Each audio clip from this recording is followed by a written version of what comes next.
I cannot stress enough her journey in the very short time has been quite remarkable. It's almost on a weekly basis. You see the enjoyment and the passion that she brings to her surfing. It is quite a remarkable thing to see.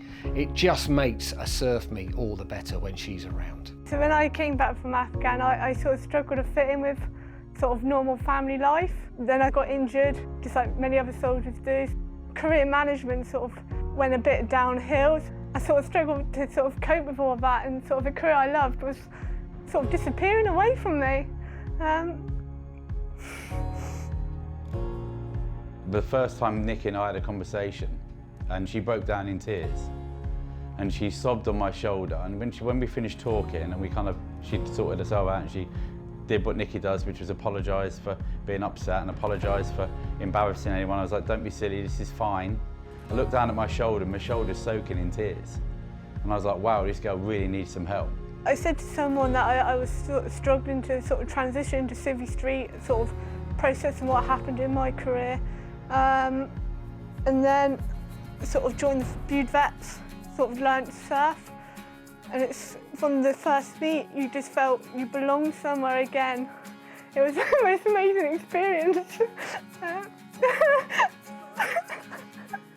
Just to feel part of that family again was just amazing.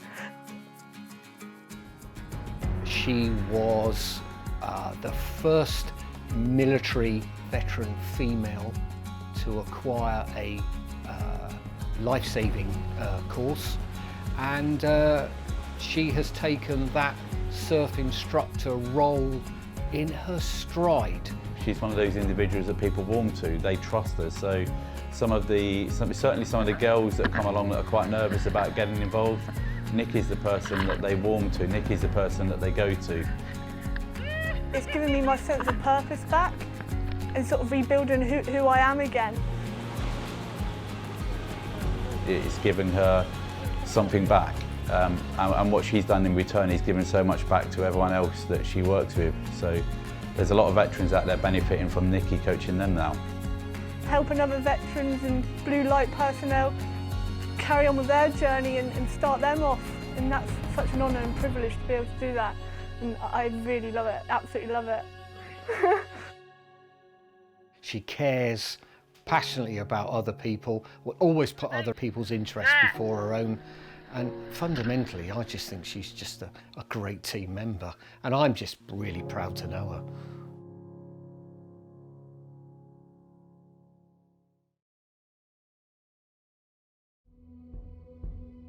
He's always been into motorsports, he's on motorbikes, always liked skateboarding, anything that makes him go fast he's really enjoyed.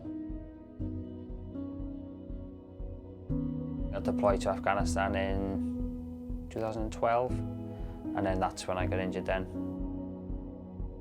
They said most of the blast went over us, so if they planted it and like levelled out to where we were, there'd be nothing left of us, it was that big.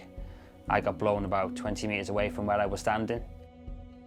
One of my mates, he lost both his legs, his fingers, part of his face was missing. He stood on an IED. I was so close to an IED. Why am I so fortunate that I'm walking and still able-bodied and he's not? The angry ginger, as he's affectionately known, is not as angry as he used to be.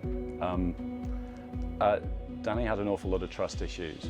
When I first come back, I didn't want to leave. Well, I did want to leave the house, but my mum and dad wouldn't let me because they knew I wasn't right.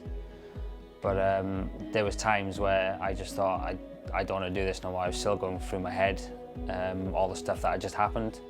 When you lose some of those handrails that you have in service, that perhaps you didn't even realise were there, and when you put your hand out in order to lean on them as a veteran, it's natural that some will struggle and will stumble and will fall. It was all to do with my PTSD. I didn't really want to get back involved with the military in a way, but when Jim invited me along, it made me feel a lot better than myself.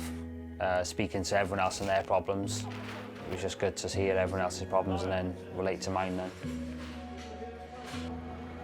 For him to start to trust again, to start to identify with a group of people, to start to have the confidence to be able to speak again and deal with crowds, to deal with difficult situations, new people, was a really big challenge for him. Here last year, we put him into a works catering team. He was racing a car that he'd never driven before, of a type that he'd never been in before, alongside championship-winning race drivers. And not only was he the quickest guy in the team, he was the fastest guy in the race. He set the fastest lap of the race, which was just an absolutely extraordinary achievement. He's buzzing every time there's an event or anything like that. He's always buzzing. Always excited to get his race gear on, get his helmet on. The thing he's bugging me to do is to develop ways for him to give back so that he can then coach and bring on others behind him so that others can benefit from the success which he's had. I really don't think I'd be here now if it wasn't for them. Everything we put in front of him, he's succeeded at. We're really looking forward to be able to, take the fantastic experience which he's had and then use it in order to benefit others who are on a journey like his.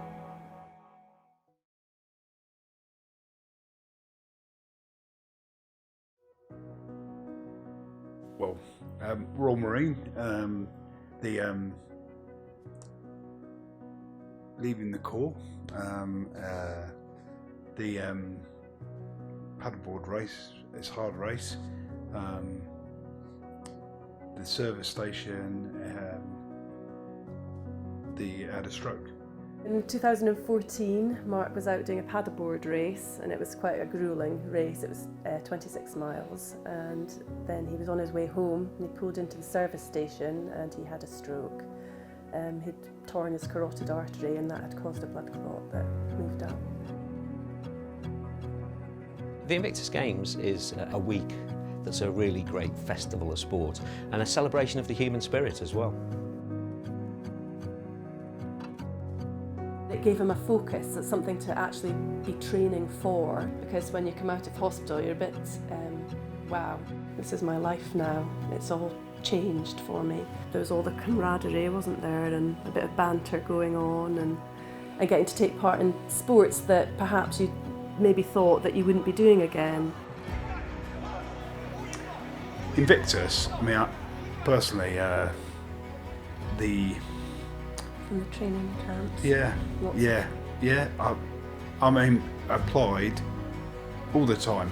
I mean, personally, all the time going.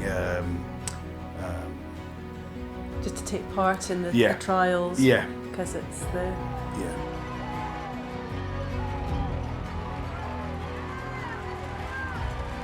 There are many people that could have been nominated for an award like this. But in Mark's case, it's the distance that he's travelled in terms of his own personal recovery.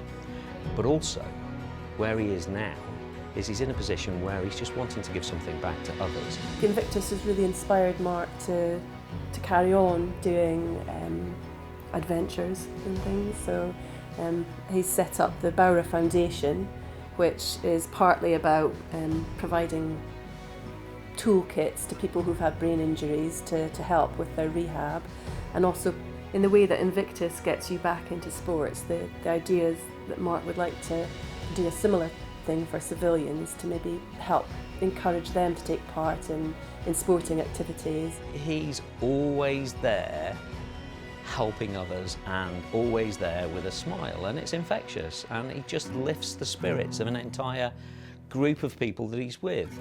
When he's in a training session, people train harder, and when he's at a games, people do their best. I mean, Invictus, I mean, personally,